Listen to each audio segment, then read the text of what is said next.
Hey, what's up, guys? It is mp4podcast.com bringing you guys some of the most interesting video game news that you guys need to know about. Really interesting article over at dualshockers.com. I'll be leaving a link in the description box in case you guys want to skim through it or whatever. It's called Andrew House. Sony Computer Entertainment isn't allowed to fail anymore with PS4. So let me talk about Sony for a second and some of the bad things. I think that they are making some mistakes with the PlayStation 4. And one of the reasons why they can't really afford to make any more mistakes is because of the mistakes that they did with the PlayStation 3. One of the biggest mistakes that they made with the PlayStation 4 was going Blu-ray. And it would have been much more efficient to go HD DVD. You know, Microsoft would have been doing HD DVD. You know, Sony could have went HD DVD, and it would have been more affordable across the board, and they probably wouldn't have had to put all that money investing into Blu-ray. But they wanted Blu-ray. You know, it was like it was their technology. They really wanted. They wanted to have more control over it. Even though I have heard that Sony doesn't really own all of Blu-ray, they're on the board of Blu-ray, and they are one of the top companies on the board of Blu-ray, and so on. But you know, the PS3 when that came out, it was $600 for the 60 gig model, and the 20 gig model was $500. I remember going into Best Buy a week before Christmas, and they were just sitting there. Most people weren't buying them, and it was just $600, and nobody wanted the $500 model that didn't have Wi-Fi, that didn't have the SD card reader, and you know, it was just way overpriced, and especially 20 gigs. And people knew even back then that's not going to be enough hard drive space for, you know, updates and all this other stuff. So Sony has lost around $15 billion last time I checked on it. And that's a lot of money for a big corporation. I mean, Sony is a really big corporation, but that's a lot of money. And, you know, they're still feeling the pinch from that. And, you know, Sony, one of the Sony's investors, or, you know, the stockholders, they wanted Sony to sell the entertainment division, the movie part of the company, and Sony said no, we're not going to sell that. And you know, so now the investors are not that happy with Sony themselves. And I know why Sony wants to keep it, because if they can turn the PlayStation 4 around and make it profitable, and then they can fix some of the other divisions that are having some problems as well. And, you know, their TVs don't sell as well as they used to. That's, you know, Samsung is like the brand that everybody wants, you know, for an HD TV set. Hey, what TV set did you get? Oh, I got a Samsung. You know that person, you know, does a lot of their research. Samsung is known for having the best picture quality out there for HD TV sets now, and it's not Sony anymore. And I'm not saying Sony's bad. I have a Sony 32-inch HD TV set myself. But one of the things that Sony is doing really bad, and this is just my guess, I don't have any proof on it, so just hear me out. There was a lot of buzz going around about a week, you know, last week or so, about 3-4 days ago, about PlayStation 4 not allowing you to capture gameplay with capture cards. And people talked about the HDCP and, you know, all this, you know, the strippers can be illegal. I don't really know if the strippers are illegal. Does HDCP is it even outputted when you when you separate the signal, the picture and the video with the HDMI and the AC3 cable? We don't know. I might actually do a test on that. So, you know, why are they not allowing people to capture through HDCP? Because they could very easily do it.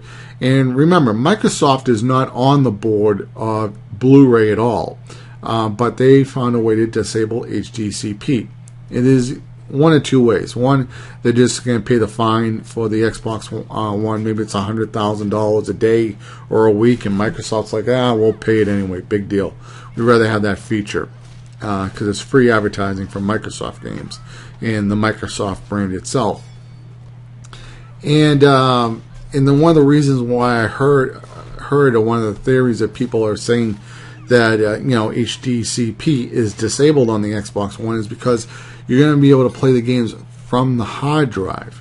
And once a game is installed on the hard drive, the Blu-ray drive isn't working anymore, and so HDCP does not have to be turned on. So with the PlayStation 4, we don't really know how much our game is going to be installed. Is it the full game, or is it just going to be parts? Like, if you bought GTA 5 for the PlayStation 3, it's going to install 8 gigs, but it's still going to use some of the data on the disk. Now, we know about the share button on the PlayStation 4 and how it's going to be able to stream to Ustream and Twitch, but it's not going to be able to do YouTube. So yeah, it seems a little weird about YouTube. But here's my take on it. Sony wants people to stream on Twitch, and maybe if you use a PlayStation 4 to upload to Twitch, and there are ads being displayed on Twitch, can Sony automatically claim those videos? If Sony can automatically claim those videos, they're going to get some ad revenue from your work. Maybe they went to YouTube and said, hey, we want to do this, and YouTube said, no, we don't think that's a good idea. Now, Sony and Google have worked together in the past, with the Android phones and so on, but maybe Google said, no, we're not gonna, we don't want that over here. You're claiming people's YouTube videos. So maybe Twitch said, yeah, sure, we're still somewhat of a small website. We're not tiny, but we're not Google or YouTube yet. And Twitch was like, okay, yeah, we want that extra traffic. And Ustream probably maybe agreed to this. Now, again, I want to be quite honest with you and just say, this is just a theory. I have no proof that this is real one way or another. But I will say this, Sony Music Entertainment has claimed one of my Star Wars videos, one of my iPhone videos. It was a review, and just because it has some Star Wars music, they claimed it. And Sony is one of the distributors of Star Wars music. So what's really sucks about this is, they don't own the rights to the music. They just own the rights to distribute the music on iTunes and, print out CD albums and stuff like that you can go to Best Buy and buy a Star Wars album. But if you do anything, want to do a playthrough of a Star Wars game, Sony is now claiming those YouTube videos. So it seems a little funny that they're doing Twitch and Ustream, but they're not doing YouTube. So yeah, if they want to lock that down and not let anybody to upload anything that's from the PS4 and be able to monetize those videos, because Sony is not going to get a cut of the ad revenue, that's going to be a bad thing. If Twitch does not take off in Ustream when the PS4 comes out. Now, Twitch and Ustream do really well with the PS4, and people are going over to that website, and Sony is claiming the ads. Yes, that could be very beneficial to Sony. And I'm not trying to be one way or another about it. But it could also be a downside. I don't really like going over to Twitch, just to be honest. I'm not really a Twitch user. And the only time I do go to Twitch is when somebody uploads a YouTube video and says, I'm streaming on Twitch, come and check me out. That's the only time I do it. They'll leave the link in the description box, and I'll go over there. But sometimes I'll go over to Twitch. I've gone over there a couple of times. Sometimes people will leave their videos on Twitch, and maybe I've clicked on a few of them, and it's just doesn't have that YouTube feeling.